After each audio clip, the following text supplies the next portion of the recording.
গরমের মধ্যে বিদ্যুৎ চলে যাচ্ছে, আবার কখনো ঘন্টার পর ঘন্টা অপেক্ষা করতে হচ্ছে বিদ্যুতের জন্য। ঘরে শিশু, বয়স্ক মানুষ কিংবা অসুস্থ রোগী সবাইকে পড়তে হচ্ছে ভোগান্তিতে। কিন্তু হঠাৎ করে কেন বাড়ছে বাংলাদেশের বিদ্যুৎ সংকট? পরিস্থিতি কি আরও খারাপের দিকে যাচ্ছে? আসসালামু আলাইকুম, আপনারা দেখছেন টি নিউজ। বাংলাদেশে আবারও আলোচনায় এসেছে বিদ্যুৎ সংকট।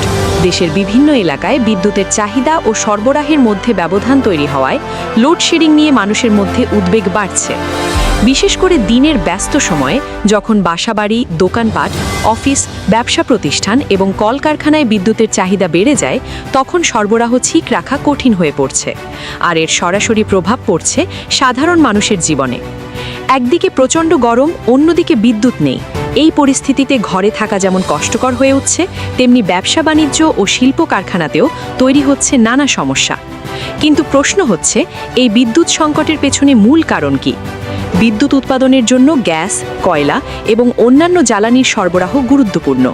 কোনো একটি জায়গায় সমস্যা তৈরি হলে তার প্রভাব পুরো বিদ্যুৎ উৎপাদন ও সরবরাহ ব্যবস্থায় পড়তে পারে। এর সঙ্গে বিদ্যুতের চাহিদা বেড়ে গেলে পরিস্থিতি আরও কঠিন হয়ে ওঠে। আর যখন উৎপাদন কমে যায় কিন্তু চাহিদা একই সময়ে বেশি থাকে, তখন সরবরাহ ও চাহিদার ভারসাম্য রাখতে লোডশেডিং করতে হয়। এর ফলে সবচেয়ে বেশি সমস্যায় পড়ছেন সাধারণ মানুষ। বিদ্যুৎ না থাকায় অনেকের কাজকর্ম ব্যাহত হচ্ছে। শিক্ষার্থীদের পড়াশোনা, অনলাইন কাজ, ছোট ব্যবসা সবকিছুতেই প্রভাব পড়তে পারে।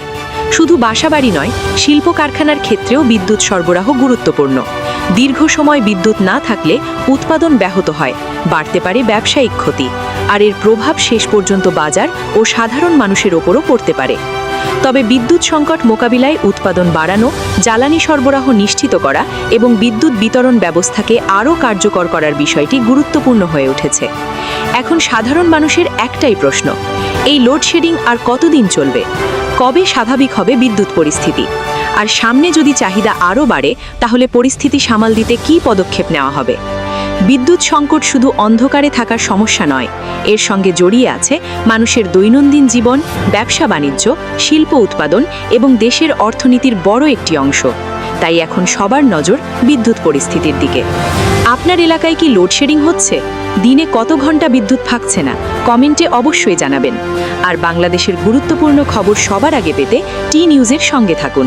ভিডিওটি ভালো লাগলে লাইক দিন, শেয়ার করুন এবং টি নিউজ সাবস্ক্রাইব করতে ভুলবেন না। আমি আবারও আসবো দেশের আরও গুরুত্বপূর্ণ খবর নিয়ে। ততক্ষণ পর্যন্ত ভালো থাকুন, সুস্থ থাকুন। আল্লাহ হাফেজ।